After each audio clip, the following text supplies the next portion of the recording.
भागामधून सरळ जावे यासाठी चक्काजाम आंदोलन करण्यासाठी उपस्थित सर्व पक्षीय नेते मंडळी, सर्व कार्यकर्ते, लोकप्रतिनिधी, महिला, माता भगिनी आणि लोकशाहीचा मजबूत स्तंभ म्हणून त्यांना ओळखलं जातं आणि ज्यांच्यामुळं दूध भेसळ उघडी झाली ते आमचे सगळे पत्रकार बांधव. मी मगाच्यापासून मंगेश फोन बंद कर जरा, मगाच्यापासून सगळ्यांची भाषणं ऐकतोय. सगळेजण अतिशय तळमळीने बोलत होते.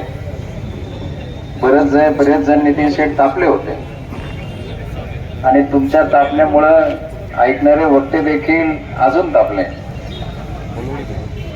मी गेली 30-35 वर्षापासून राजाभाऊंनी उल्लेख केला, माजी खासदार स्वर्गीय किसनरावजी बानखेले साहेब यांनी सुरुवातीला पुणे नाशिक रेल्वे व्हावी हा प्रश्न संसदेमध्ये उपस्थित केला आणि त्यानंतर सुरेश कलमाडी हे रेल्वे राज्यमंत्री झाले आणि त्यावेळी पहिलं आम्हाला कळलं की सॅटेलाइट सर्व्हे सुद्धा होऊ शकतो. त्यांनी सॅटेलाइट सर्व्हे केला आणि हा मार्ग फिजिबल आहे असं सांगितलं. त्यानंतर आदरणीय शिवसेनेतर्फे खासदार शिवाजीराव आढळराव पाटील साहेब यांनी पाठपुरावा केला.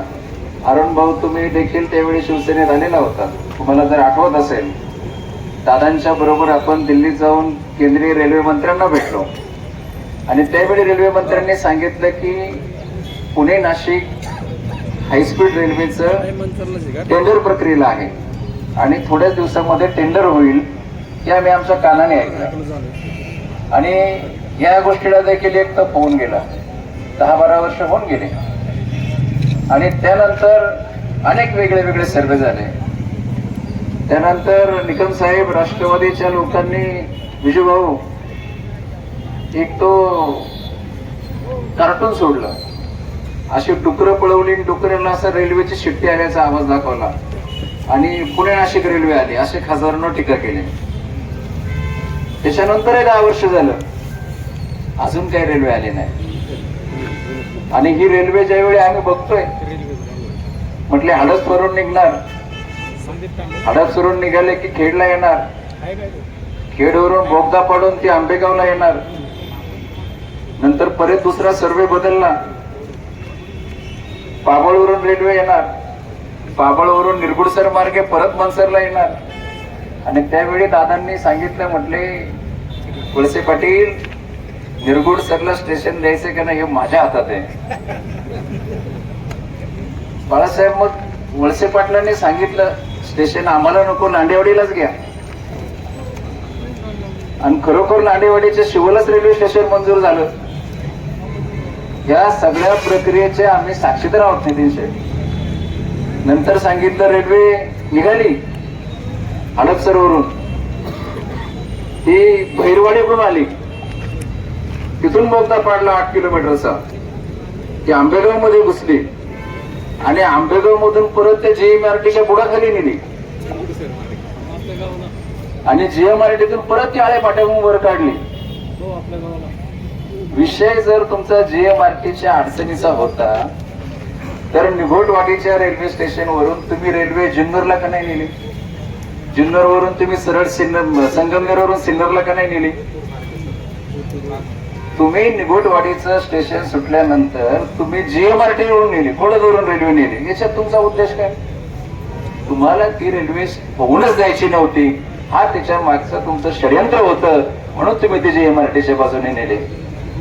आता जीएमआरटी काय? Giant metre radio telescope.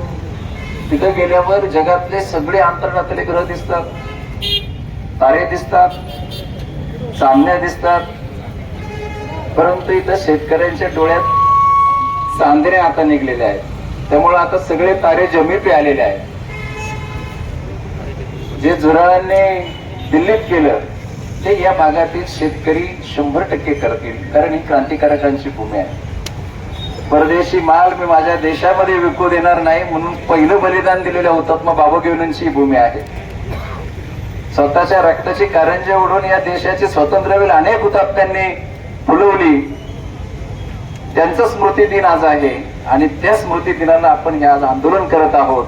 त्यामुळे हे आंदोलन 100% यशस्वी झाल्याशिवाय राहणार नाही, अशा प्रकारची मला 100% खात्री आहे.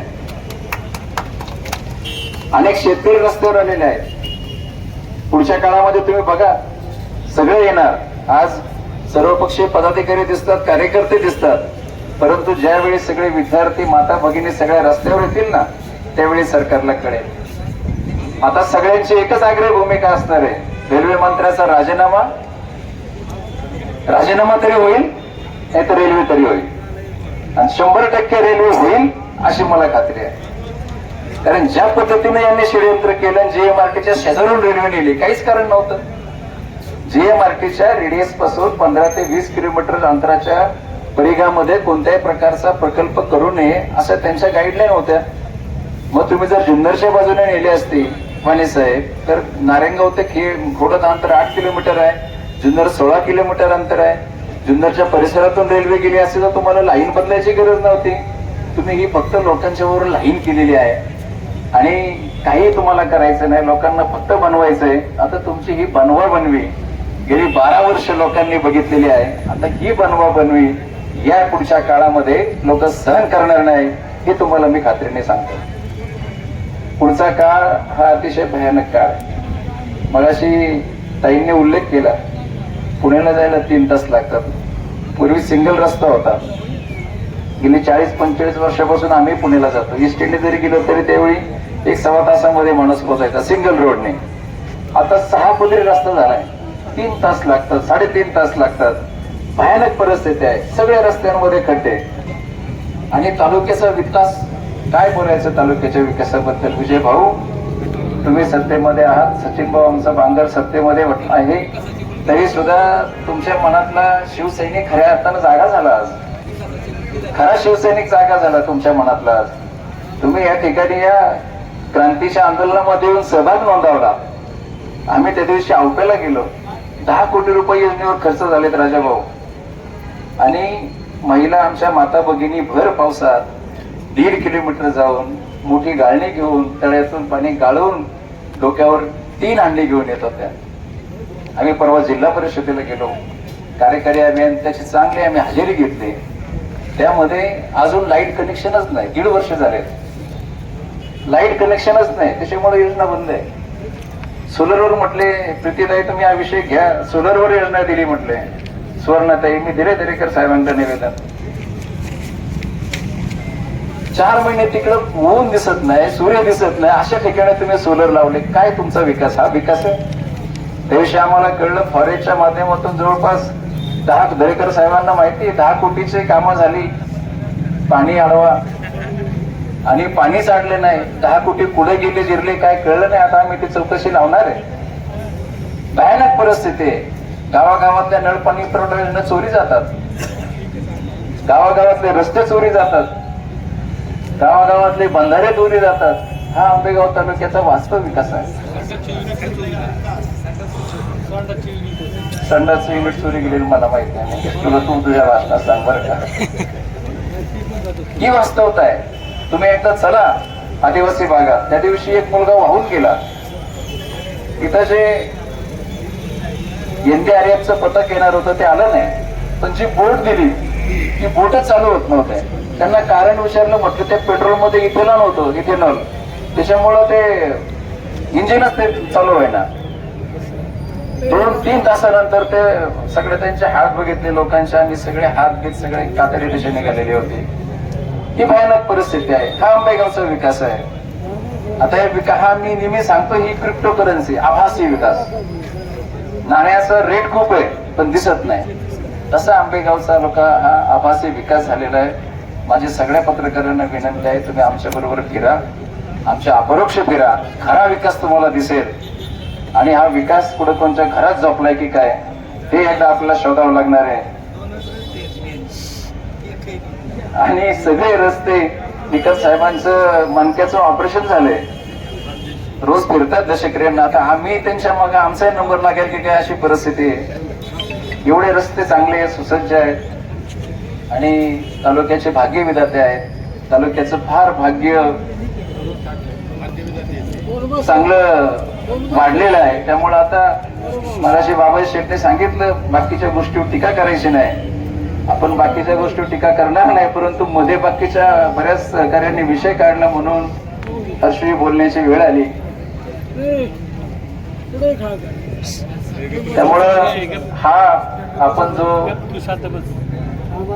आंदोलनाचा पवित्र घेतलेला आहे निकम साहेब, आपण सगळेजण खात्रीने सांगतो आज पहिल्या दिवसापासून शेवटच्या दिवसापर्यंत शिवसेना उद्धव बाळासाहेब ठाकरे शिवसेना पक्ष हा तुमच्या खांद्याला खांदा लावून उभा राहील अशा प्रकारची खात्री तुम्हाला या ठिकाणी देतो. बाबाजी शेठ तुम्हाला मनापासून धन्यवाद देईल. तुमचा मूळ जन्म खरं चळवळीतला आहे. हा माणूस 2 दिवस तळ्यात बसून राहिला लोकांच्या प्रश्नासाठी आणि कायम रस्त्यावर आहे.